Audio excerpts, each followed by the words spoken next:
What's up, y'all? This is Coach T here with Garage Talk. Man, just finished another great workout with Coach T training, which is another thing I have. For those of you who are not aware, I do virtual training through Zoom. Also do some in-person training one-on-one. But for more info on that, you can reach me at 918-924-5604. And man, it's a group of people that come. You know, I have different time slots. I have 6 a.m., 8 a.m., and also 6 p.m. Okay, I'm excited, so excited to present to you another aspect of Garage Talk, which would be Sports Edition, covering sports, mainly basketball from my perspective, from my point of view, but we have other sports as well. So just be ready, man. Sports Edition is where it all goes down. Not only just training and working out, but also dialogue and talking with different types of people. As you'll see in this talk about marriage, about business, and man, she has some great wisdom. She owns her own business. She's a wife. She has kids who are pretty much grown, right? Without any more waiting, man, here is our great talk with Andrea Lowe. Look at her, queen over here. But Andrea Lowe, we taught together at elementary school, Legacy, and I was a PE teacher, but you were kindergarten. You still are kindergarten, right? No, pre-K. Oh, pre-K. Sorry, not kindergarten. Yeah. Pre-K. That's right. See, it's been a minute. So yeah. Pre-K, and I was with everybody. I had the whole school because I taught PE, but that's where we know each other from. So I know from talking to her in past times, you know, with the school, that you know she had her own boutique. Is that how you say it? Boutique business in which she creates, makes outfits, and she you know, she's always, even when we're in school, always, you know, swagged out, having some type of outfit on or different hairstyles. So I know there's something you talked about doing or that you started doing. So now you've done it or you're doing it. How long have you been doing this? I'll be on the off the Rex it'll be 2 years in December. Hey. It'll be 2 years up and running in December. Yeah. What's the name of it? It's Off the Rex Boutique. Okay. Off the Rex. Mm-hmm. Off the Rex Boutique. Now, how does this work? Does somebody they reach out to you like on Facebook, or do you have a Facebook page or? Yes, you can reach me on Facebook, which I'm trying to switch up. It's Nikki L on Facebook. It's Off the Rex OK on Instagram. And then you can also go to my website, which is www.offtherexok.com. And to order. Yeah. Official up in this thing, man. So, okay. So just a little something about yourself, like, you know, where you from and all this stuff, and up until this point to where you at now. So go ahead. I'm from Tulsa. I was born and raised in Tulsa, Oklahoma. I'm the seventh child. My mom was a single mom. My mom was a single mom of 8 kids. Grew up in the north side of Tulsa. Graduated from McLean High School, Scott. Oh my God! See, I had somebody on for Booker T, like I think a week or so ago. This past week I had you seen Marquita on here, and she's from Central. See, now so I'm going all through Tulsa. So okay, Booker T, Central. Now we're going to McLean now. All right, McLean right here. Yes, went to McLean, graduated from there. Been married for 20 years to an amazing man, Kelly Lowe. I have 3 sons, 3 grandchildren, and I've been doing this entrepreneur thing for almost 2 years and teaching for 5. Wow. I think this is my 5th year. Yeah. Whoa, ain't that crazy? Like, wow. That's crazy. It's funny. I got out of it for a little bit, and now I'm recently back into it. Well, back in, I think it was November or October, I started working at TSAS. Oh, okay. Which is over in Owen Park in the old Roosevelt Elementary building over there. Mm-hmm. So I got back into that. So kind of back in a different way, though. Not teaching. Well, I'll be teaching fitness this year. But yeah, man, I took a little detour and then came back into it. Yeah. Okay, so you've been teaching for 5 years at the same Legacy, right? At Tulsa Legacy Charter School, yes. Hey, man. Yes. And you're still teaching pre-K? Still with pre-K with Miss Scott. Yeah. So so you said your mom was a single parent of 8 kids. Now, recently your mom passed, right?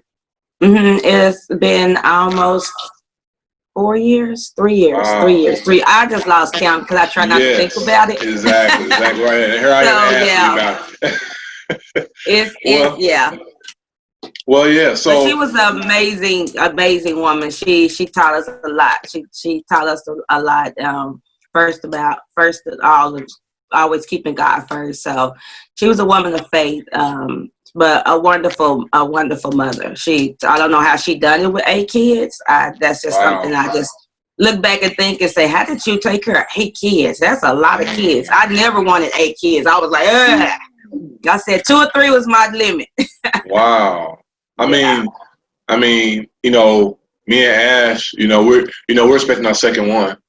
Oh, really? Congratulations. So we have another girl coming in December. Oh, that is so cool. So y'all finally y'all remember I was on y'all about making the I know. It's funny because like when you're dating, everybody's like, when you get married, Yeah. Then you get married, when you're having kids, when you have one kid, when's another one coming? It's just always people getting you trying to get you to that next level. But yeah, we have a second girl coming, and but what I was gonna say was, obviously we're both being married, 2-parent home. How does a person do it by themselves? I just, with one kid, let alone like what your mom did, like, hey, that's crazy to me, man. Like, she had to have some type of faith to be able to raise 8 kids. I mean, so how many brothers and sisters do you have? I have 4 brothers and 3 sisters. It's 4 girls, 4 boys. It's 8. Yeah, because 8 is enough. Yeah, right. So okay, so you're a wife, obviously. Your husband, I met him a few times. Really cool, laid back dude. And then you're an educator, and then you're a business owner. Now, before we get into that, when someone contacts you or get a hold of you, like whether it's on Instagram or contact you or through their website, they say, hey. Do they call you Andrea? Because you said Nikki L. So Nikki, yeah, it doesn't matter. They call me Andrea or Nikki. It doesn't matter. If they they know me personally, they call me Nikki. But if it's like a new customer, it's Andrea. Oh, I ain't on a personal level because I didn't even know about the Nikki thing. Okay, fine. So Nikki is like your middle name or something? Nicole, but everyone calls me Nikki. Nobody calls me Andrea, but at work or Miss Lowe. But my childhood name was Nikki. Nikki, all right. So Nikki L. So when they get a hold of Nikki L. or go to Instagram, however, they get a hold of you, and when they get a hold of you, what are they asking you for? What is it that how's the process go? They usually look on my website and see what I have available, because whatever I have available on my website is what I have in stock. And so they just usually just reach out to see if I have any more of those items available or if I'm going to get any more in. But I carry like a variety of things, plus sizes and regular sizes, dresses, pants, skirts, tops, some jewelry. But I just try to do like a variety of things where women can go on my website and just look for something just a little comfortable, something chic, something for church. I try to do all ranges where they can do church, if they want to do brunch, if they want to go out elegant style. But I try to keep my stuff where it's not too clubby, I guess I try to say. Right. But I try to keep it where you can still look sexy with clothes on. Yeah. Or still look nice with clothes on. Nothing ratchet, man. Nothing. Yeah. So okay. So one question I have too, another thing I have as far as what you do now, are your outfits or things you have, are they exclusive, or do you have like some doubles and different things and different ones? Like, you know what I'm saying? Like if I come get an outfit from you, am I gonna see somebody else? Well, I try not to. That's my thing. I try. I try not to like if I restock something, I only restock it twice. I try not to restock it a third time because I don't want like my outfits out there multiple times. I want somebody to have something, then they be like, I don't have to see myself. So usually when I order stuff, it comes in a bulk of 6. You get 2 smalls, 2 mediums, 2 larges, and sometimes it's 1 small and 1 extra large to make a 6. So usually you're only getting 6 of what product that is. And so if I order just 6, and it's only going to be 6 people out there with that product on or with that outfit on. It's not going to be, or like if it's like one of the dresses I had, I did twice because so many people liked it. So it'll be about 12 people out there with that dress. But when I sold them like different places. Some of them wasn't even in Oklahoma. So more likely you won't see yourself with some of the same outfits on. So that's what most boutiques try to do, is try not to do it where people have to see themselves. Because that's what people like, I don't want to see myself. And so you don't want to see yourself. Yeah, you want to be exclusive as possible. So, okay. So, all right, man, look, I want to see what's up. What we got in here, man? I want to see the closet. Okay. Now, what we got, man? See. Okay, now I got my light, so can I turn this around? You should be able to. Yeah. Okay. Yeah. Can you see it? Yeah. Okay, this is my little sugar shack right here. And this is like where I keep my inventory. And so my racks are kind of low because I'm trying not to order anything else because I'm trying to get ready for my fall. So I'm just trying to clearance all this stuff out. Well, sell it, not clearance it out. So this is like some of my like summer stuff I have left. Very nice setup. Thank you. And so that's why I try to tell people that you can also come in and shop with me with appointment only. So you just make an appointment and you can also come in and shop. And so this is my little setup that I have. Wow, man, that's So this is me. What's up. That's tight, man. So this is my little area that I made. My husband helped me make. But I'm gonna try to put wood. I'm gonna put wood floors off in here and try to make it a little bit more shoppable. Because with all the racks, it just crowds it. So I'm gonna go to the wall. So right, I like it. So do you do men's clothes or only women's clothes? Only women. Everybody keep asking me about men's clothes. I was like, because I know you dress. I know you be saying, why you don't do men's? Because I know you dress. I'm get the hold on women first. Right. I know, because I know you be throwing some apples at your husband now, man. I be seeing little ones on Facebook back in the, when we was dressing up. Yes. So because you can get into something like they're probably asking because the couples say like they want to go out or get photos, and then they probably asking from that perspective, But I have a lot of people that call me and ask me for my like outfit. Like, okay, I want to do this. What can I throw on? What can I put this together to wear this? And I always say, well, put that belt on with it. Or do you have such and such? Just try to help them coordinate their outfits together. So I get a lot of phone calls, a lot of pictures saying, do this go with this? And do this look right together? So I get a lot of those phone calls. So to help people with their outfits and stuff when they're having well, put them together.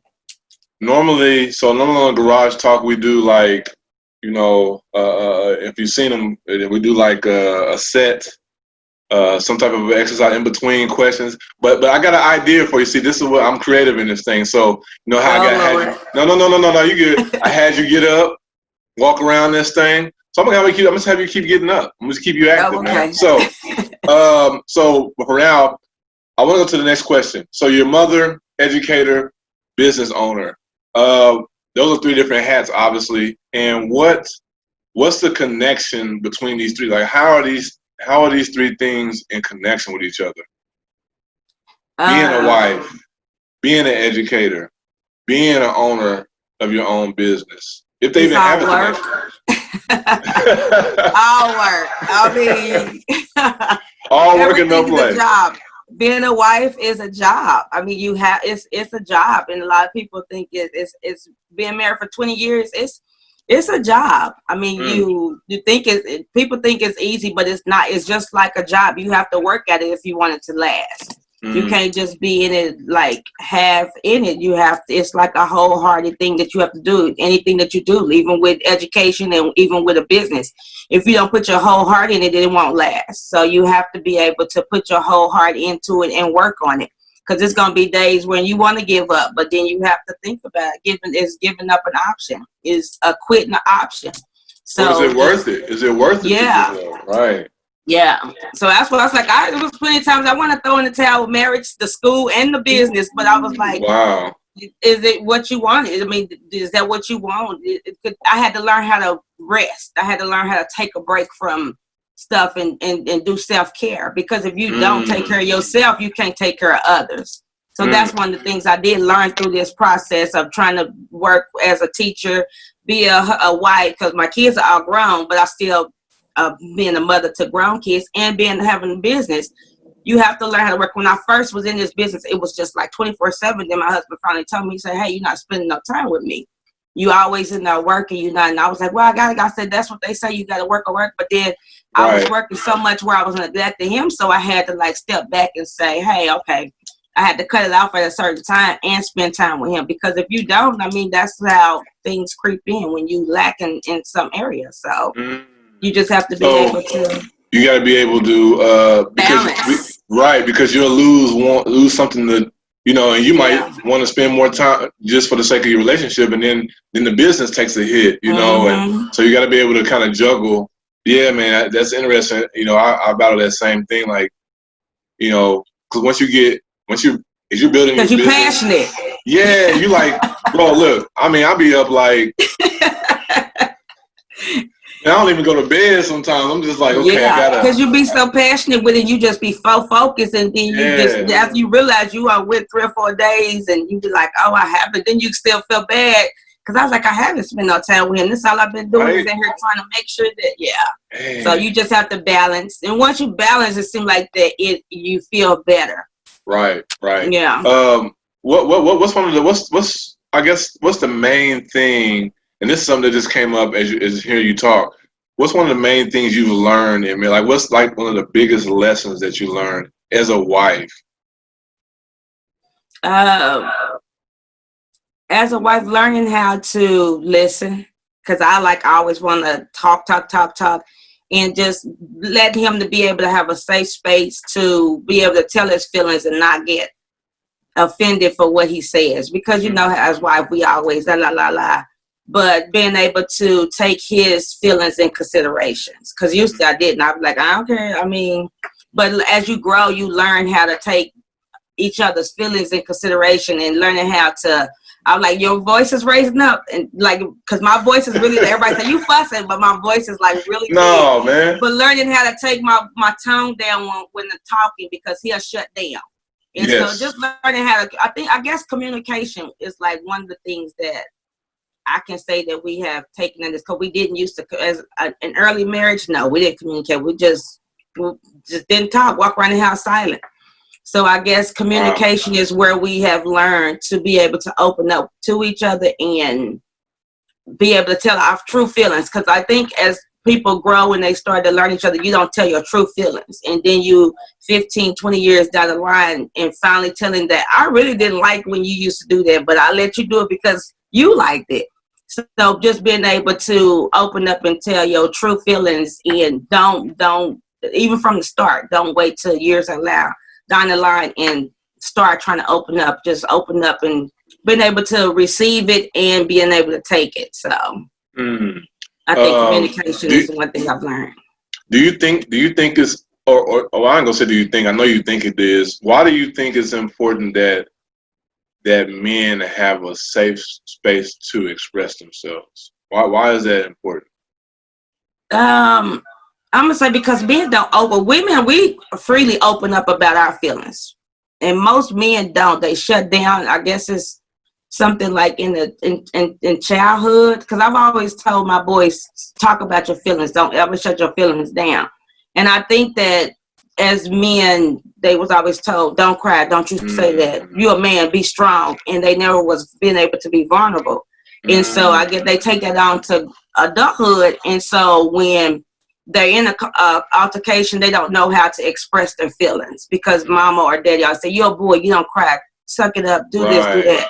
And so I think as men, they need to be able to express their feelings, because if not, they won't talk, they won't communicate. They just kind of like shut down. So being vulnerable is actually being strong and being a man, right? Being tough, right? That is tough. Shoot, it's tough to be vulnerable. That's why it's tough. Yeah, it is. That's why it's like, I think if my husband was more vulnerable way back in the day, we would have went through the trials and tribulations we went through, because he never opened up. He never talked about nothing. He never. And then when I was like, "Well, you never talked about that, so how was I supposed to know that that's something that you didn't?" Man, it's so hard for us, man. It's so hard for us, man, because we don't know. Like, I'm about to do this, but man, don't you mess this up. Yeah. And that's why I say, you as women, we have to make sure that we let men know that it's a safe space. It's a safe, to talk and be able to open up. And I think if more women, we start listening more instead of like over talking and talking down to them, I think that more men are open up. But it's hard for men. Some men open up, and I'm like, your husband open up about his feelings.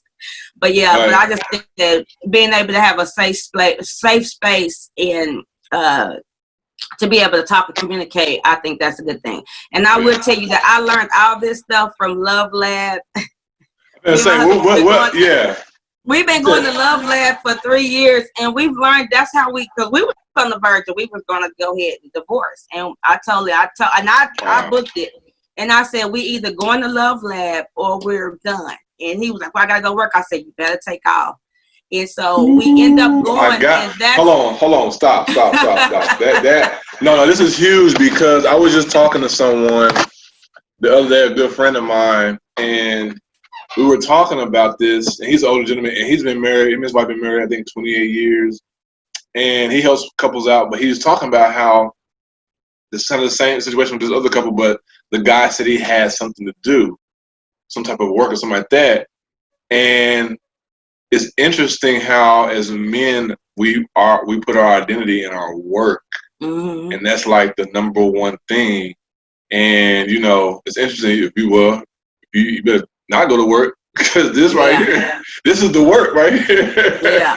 That's interesting, man. All right, so motherhood, educator, business owner, you've already told us how those are connected. They're connected because it's a lot of work that goes into all three of those.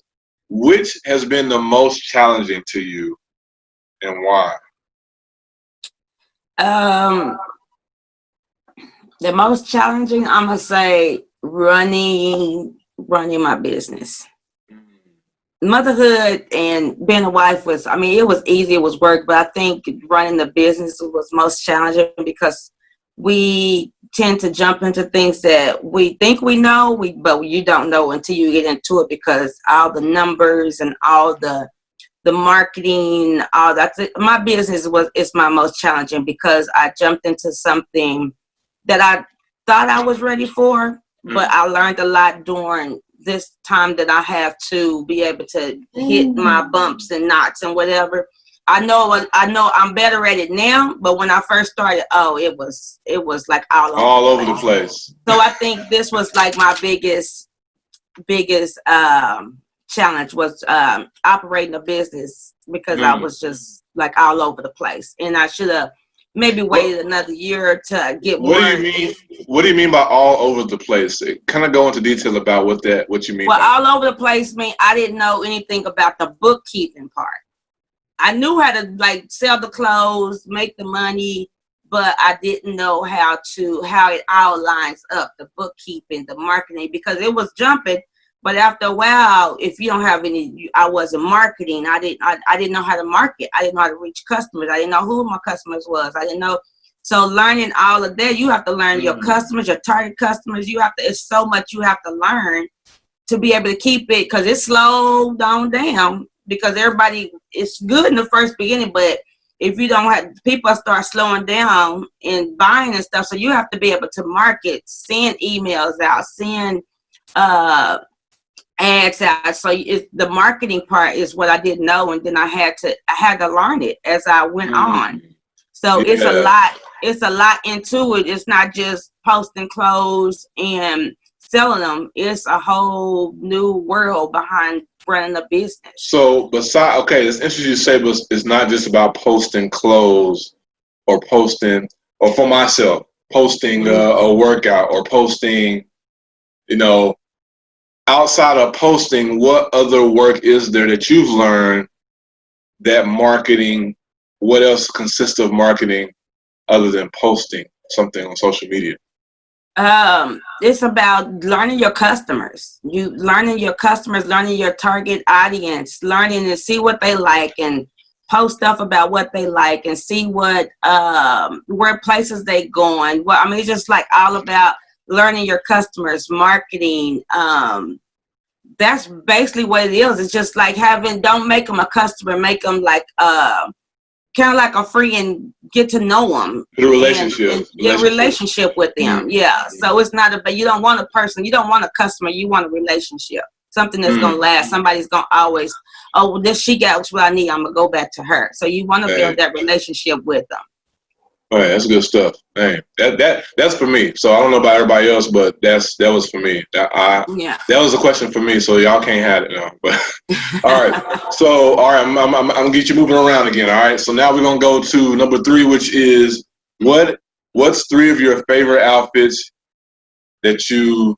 Well, now I'll put that you ever put together, but you might not have those in there. If you do, no. But let's talk about what you have right now. What's 3 of your favorite outfits right now that you have available right now? My one favorite outfit is this jumpsuit. You got to show us, man. Oh my God! You got to get up, man. I gotta get you working out, man. Come on. It's this. Okay, let me see if I can get it out. It's this plus size jumpsuit. I don't know if I can hang it up here. But this is like my favorite outfit. But it's hanging on the hanger doesn't give it justice. Right. It's really cute on. So that's like one of my favorite ones that I have here right now that I really like. And it's on my website, belted with a belt. And I took a picture in it. But that's like my favorite outfit that I have right now. Well, that's only one. What else? Another? I said 3, bro. You got 2 more to go, man. Oh my goodness! This is your workout, man. You gotta be working. You don't back up, man. That's okay. I'm gonna say this mustard set. This set right here that I sold out of. I had it in gray and mustard. I had this one gray set left, and it's kind of like an oversized little lounge set. So it's real comfy. You can dress it up or down. Be cute for like teachers. Work environment. You can take it into fall with you, pair it with a scarf and some little like high heel booties or something. So that's something. And then you can also wear the shirt with some jeans or some slacks or something.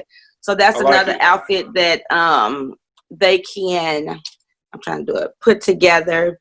And then what is another one? And then I have like this little brunch set, which I have these in. But these are like some cute little that's a little brunch set. It's a 2-piece set. This was the black one, but this is how it looks in the taupe color.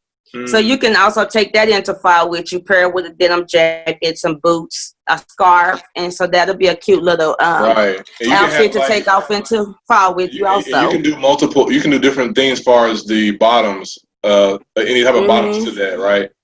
Yep, you can do bottoms. You can wear the shirt with a different kind of bottom. So it's in all kind of ways.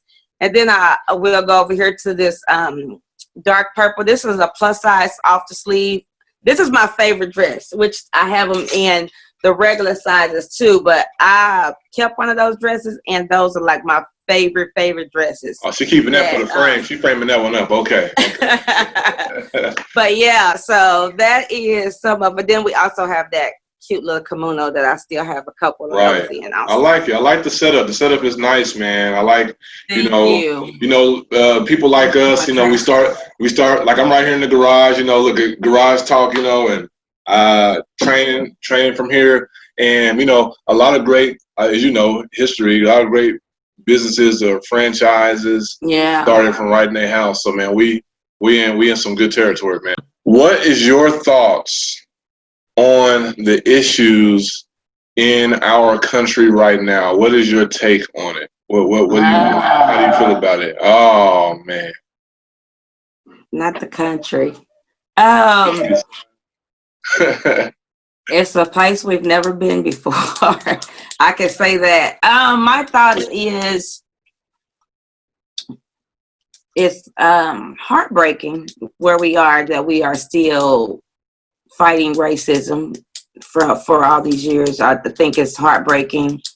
The corona, if people just take precautions and wear their mask, I think that, to cut down and stop doing so many foolish things and be wise with their decisions. I just think that it's a what am I trying to say? It's different. It's different because I've been in the house since March. Bro. And just being in the house, and because my husband works, I don't work. I'm not working right now, but been in the house since March, and I do go out occasionally to grocery store stuff like that. But I was like, I think it was that God put us in this place for a reason, and it's something is going to come out of this, what we're going through right now. I just think that He put us back in here because families got to be with families again. You had to be with your kids. You had to cook dinner. I started cooking again. I hadn't cooked in a long time. Come on, man. I told my husband, I was like, oh my God, it's like the kids is home again because it's just two of us. But I did start cooking more. I was like, because I didn't cook. I'm like, I don't want to cook this. Let's just grab something. But I did. It made you slow down a whole lot. Start appreciating things more, appreciating family more, telling people that you love them more. So I just think that it's just crazy, and we in this time and season for a reason. And hopefully everybody taking heed to what we're going, what while we're here, and just being in tune, being in tune with where we are and where we're about to go. So this is reality now. So this is reality, bro. This is like the new norm for real. Think about it. We 2020 started, and we're almost to August up in this thing. Think about the whole year's been like this. It's crazy. Yeah. It's interesting doing what's going on right now too. Is I've been feeling like it's been so hard to balance. And, we've had talks about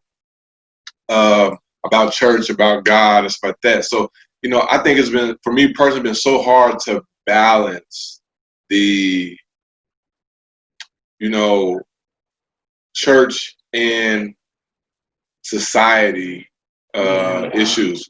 It's specifically when it comes to the racism, right? Yeah. Or the racial topic, not racism, but the topic of racism or racial differences is balancing, because you're speaking your feelings in this form about what's happening and how it's affecting you, but then you also have to have this balance where you still have to have a perspective of love and not going too far. You have to keep your sanity, right? I think that's been the hardest balance, and that's been the challenge, is balancing those two.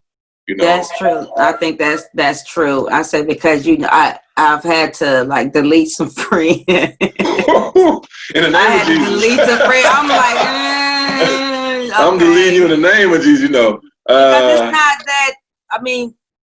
People's true colors that came out, and people's true hearts that came. Not true colors, true hearts. What was hidden in their heart? Those heart issues that came out. And so I think that, and my thing was, and then I was looking at something on YouTube or Facebook or something where Kirk Franklin was talking about how the evangelical white churches were not talking on it, and you have to, because if you're silent, what are you saying? And then it's just hurtful just to see, and don't read the comments. Oh my God. I can't read. I never read the comments because the comments are really check your heart. I'll start engaging. I'll start engaging, brother. I'll be up in here for my fingers getting tired typing all this, man. Let's talk. You know what I'm saying? So yeah, I've learned the rule to never read the comments and just stroll past them, because that right there it'll make you check your heart, because then you'll get mad, and And then you had those some friends that stood by you and said that they with you, and so those are the ones that you really appreciate and stuff. Because that's why I say if you don't see racism, if you don't see the injustice, then something's wrong. Because the stuff the people are cops and stuff, and the high above people, you gotta see that it's not right. You right. Just if not everybody saying they're Christians, this God let you say this and do this. Nah, that's not God. Yeah, because I know I get convicted and checked, because I be like one of the type stuff, but then God say delete it. I just do like this all the time. I have a deleting post. I be on to post stuff, and he was like, "Nuh-uh." And I have deleted so much stuff because I couldn't go on there and say it because I got checked. I mean, God was like, "No, you can't post that. No, you can't say that." So you have to be able to make sure that you and I'm just so happy he ain't took my conviction away. They gave me chills right there, brother. Oh, shoot. Yeah, you can't. I mean, because it'd be like you want to go on there and post your feelings, and he'll say, take it out, don't put it on, don't say nothing. And he just have me in a season right now where I can't say nothing. Just let people say and do what they want to do, but you can't respond to how people treat you, how people talk about you. You just can't respond to it, even though it hurts you. You just stay silent. And that's how I've been like very silent, because it's been hurtful things, but I stay silent. I still love people. And my thing I always tell God every day is, don't let me treat people like they treat me. And so that's what I live by. Even though I've been like, oh, so I just like, I'm not going to treat you like you treat me. I'm going to still treat you with the love of God. I'm going to still speak to you. I'm going to still whatever, but I don't believe in treating people like they treat me. I want people to treat me like I treat them, how I want to be treated. So that's why I treat them with kindness. Right. And I try not to be mean. I always want to be so when people say Nikki or Miss Lowe, Andrew, I want you to say, is she that same bubbly person that she's always been? I don't want nobody to say, oh, she's so mean, she's snappy, she nasty. No, they can always say Nikki. Oh, the one that just smile all the time. That's what I want to be known for. Right. You know, it's interesting you said, God has you in a position or a place to be silent, right? And it's interesting about silence, man, and speaking out, right? And I'm also learning through my wife, who challenges me, because she's more of a processor. I'm more of a expressor. So there's a power in silence, right? There's something very powerful about silence, because you don't engage with maybe gossip or mess or whatever's going on. So it kind of keeps you clean from that. And the gospel kind of, or not gospel, but gossip kind of exposes itself. Yeah. It doesn't include you, But on the other end, there's a powerlessness, unpowerful thing about silence as well, to where things need your voice to bring attention to it. So you can't be silent about that. You have to. So it's very interesting when to use your voice and what to put your voice on, man. It's very interesting, man. Okay, so I know we went over this before in the beginning, but what's the name of your business? One more time, go through that one more time, the name of your business, and then, how people can get a hold of you. Instagram, my business is Off the Racks, okay. And on Facebook, it's Nikki L. I am working to get everything to Off the Racks Boutique. That's what my next goal is, to figure out how to do that. And you can reach me at www.offtheracks.ok.com. Off the Racks. Okay. Offtheracks.ok.com. Yeah. Oh, okay.com. Okay. Yeah. Got that right. Okay. Offtheracks.ok.com. I got it. All right. Bet. Well, that's how you can reach Andrea Lowe. Off the Racks. Go get your stuff off the racks, ladies and guys. We just gonna sit back and hopefully wait until 2021. Maybe they'll come in here and we can, she expands her families and everything. We can get some stuff going, man. All right. I know. Hey, man, it's so good talking to you. Good seeing you, man. Thank you for letting me be on here.